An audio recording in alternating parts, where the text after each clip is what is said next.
Welcome to Curacao. We're in the Dutch Caribbean on an island right next to Aruba, and we're having lunch at De Heron at Sea, which is located right close to the downtown area of Curacao. We really enjoyed this restaurant. The food was delicious, probably one of the best that we had while we were on the island. Now we're on day 3 of our stay, and we're getting ready to go over to our Airbnb.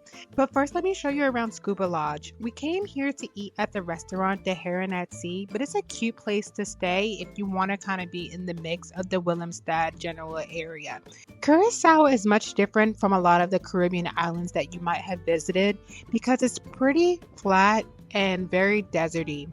But before we go over to our Airbnb, we're going to stop by my Auntie Joy's house. Now, my family is actually from the Dutch Caribbean, from Aruba, but my Auntie Joy lives in Curacao, and every time we come here, we spend some time with her.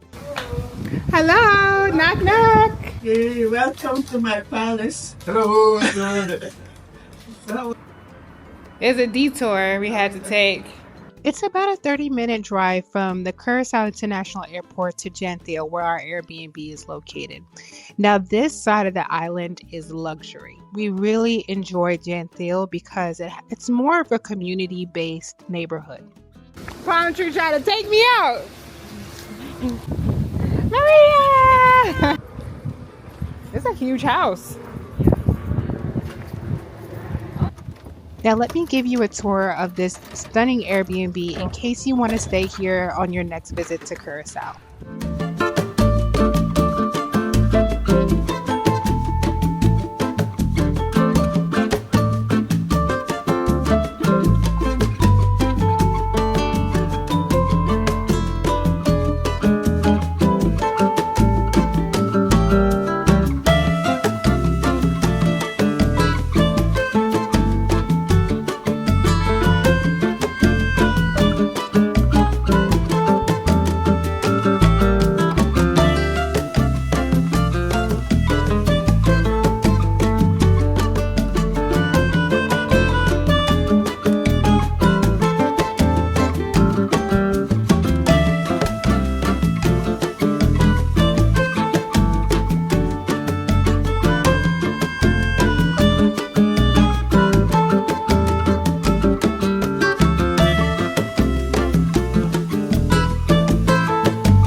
We brought over all of our groceries from our previous location, which was Blue Bay Resort. Check out my previous video to see my review of that place because it was completely different from Janthiel and staying in an Airbnb. But because we had 3 family members coming down to stay for the remainder of our vacation, it just made more economic sense to get an Airbnb where we can all have our own private space, and it actually costs much less.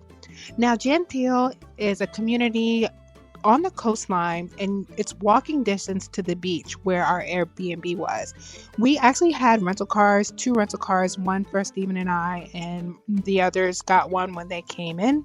But we drove down here to just grab dinner, watch the sunset, which was beautiful, have some drinks, and really just enjoy our first night together as a family in Curacao. One of the great things about Curacao is that because of the orientation of how the island sits, you can experience amazing sunsets from over 75% of the island. That's just one thing you don't want to miss. The vibes of the Airbnb at night were immaculate. We brought our portable projector and put it against the house, which gave us the opportunity to listen to music and watch YouTube from the pool, essentially. This pool wasn't heated, but since Curacao is like 90 degrees during the day, it actually felt really nice at night. So I actually brought my float that I got while I was on vacation in Jamaica for my birthday. Stay tuned for that video. And I put it in my suitcase and brought it with me because why not? Now, Steven, he's enjoyed in the hammock. That's always his go-to. But the next day, I actually had some work to do in the morning because, of course, when you are working on building a business from the ground up, you have to stay focused. But when I went up to the roof later that morning, I noticed this oil rig had floated into the bay. We rented our car from Northstar Car Rentals. When I tell you, they're amazing, highly recommended. They actually dropped our car off for us at the airport and we were able to pick it up in the parking lot. You're trying to pull these two tables together. The main town area of Curacao is called Willemstad. This is where all of the traditional Dutch buildings can be found, all of the beautiful colors and architecture. A lot of the government buildings are down here, as well as those boutique resorts like Saint-Tropez and Scuba Lodge that I showed you earlier. Curacao is very rich in culture and history. The Arawak Indians are native to this island and was colonized by the Spanish and the Dutch. There is a really impactful museum in Curacao that goes over the transatlantic slave trade that came through the island that is a must-see when you visit. This is the Queen Emma Bridge. It connects Punda and Otra Banda, which is two different districts within Curacao. It's one of its biggest attractions because it's a swinging bridge that opens and allows boats to pass into the port. In this area, there are a lot of cute shops and restaurants that you can get local Curacao dishes like pastechi, which is kind of like an empanada, but even better. Trust me. We had a great time exploring the city, but now it's time to get some beach in. Just a short drive south of Willemstad, you'll find Mambo Beach. This is a great beach to hang out at if you're looking for a little bit more excitement. There's shopping, restaurants, music. Think beach club, but family style. This is an area where you can really just explore and walk around, but there's plenty of places to just chill and lounge as well. But be prepared to come early in the morning if you want to get the best seats. Mambo Beach in Curacao, it is so beautiful here. I'm just walking along the coastline. Decided not to get in the beach because we're gonna go in tomorrow morning before we leave, and I didn't want to get wet because we're gonna jump in the pool when we get back to the Airbnb. But this is our last day here and we're really just soaking it all in. It's been a beautiful trip. Got time to spend with family. Had some delicious food. All of the people have been great service, great accommodations. Blue Bay Resort was spectacular. We're now in Gentile and had an Airbnb that's super gorgeous, and we just are so blessed to be here. All right, let's see what's next. Since we had been out the entire day just roaming around the city, it just made sense to just jump in the pool and cool off. It's such a luxury to have your own private pool at your Airbnb because, look at this. I'm living my best life in this moment. Not a care in the world of who sees me acting foolish. Funny enough, we didn't swim a lot on this vacation, which is not normal for when we visit the Caribbean because we mostly do all-inclusive resorts and we try to get a swim-up room whenever possible, which increases the probability of us getting in the water multiple times a day. But in Curacao, we had a rooftop deck, we were in the city, and then, look at this amazing sunset. It doesn't get any better than this. That night, we planned a family dinner at Ocean House Bistro and Bar. This is right on the water in Willemstad. It has a great view of the Queen Emma Bridge. I decided to get a bottle of wine for us to enjoy at the table so we can toast to the good life, joy, love, happiness, and everything in between. For next time. Yes. This is just the beginning. Ocean House did not disappoint. I ordered the risotto, which was fantastic, and my Auntie Joy ordered the lobster because that's what she wanted and that's what she got. There were still some other things happening in the area, but we were ready to call it a night because we had an early morning start so we can get back to Gentile Beach and enjoy the last few hours of our stay in Curacao. We started our day at Coco's Beach Club. It's a pretty secluded area on Gentile Beach. There were a decent amount of people there, but it's definitely on the further end of the main strip. We were able to get a few beach chairs here for I think about 17 US dollars, which wasn't bad given you're able to stay there the whole day and you have access to the bar, drinks, the ocean, etc., and you have a dedicated space for yourself and your family to relax. I was really just trying to take it easy and enjoy my surroundings, but I did decide to explore the area a little bit. Up until this point, I had not had a proper dip in the ocean, and I was not leaving Curacao without getting my body soaking wet in this beautiful tropical Dutch Caribbean water. So I had to pull out my DJI Action 3.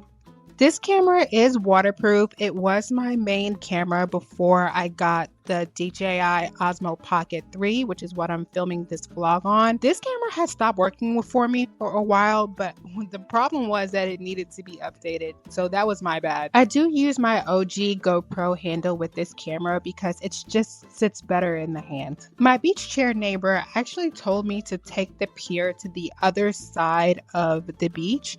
That's actually where the main entrance to the water is. Where I was before was very rocky and it hurt my feet so bad. So I was happy to get that tip because I crossed around the corner. That's where most of the people were. There were kids playing, elderly folks just frolicking in the water, and there were actual steps to get into the beach. I didn't have much time left, so I had to make it quick. It's much colder on this side. I don't know why. The other side was warm. I don't know if it's just how you have to get acclimated to it or what, but it is cold on this side. I'm not trying to get in. There's definitely more people over here, though. Rightfully so, though, because the other side had a lot more rocks. Sun's cool. I actually think I'm done. Now that I've seen this side, I don't know. There's not really much to do in the water by yourself. Steven decided to get in. Probably a smart move. It is gorgeous. Take a look at this.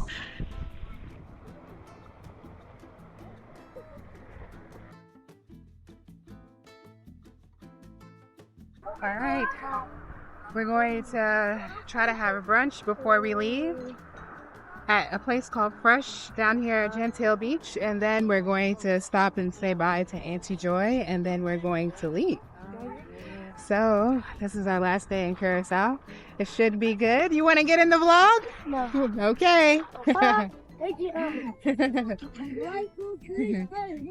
He wants to be in the vlog, but it's okay. We're not going to exploit the children.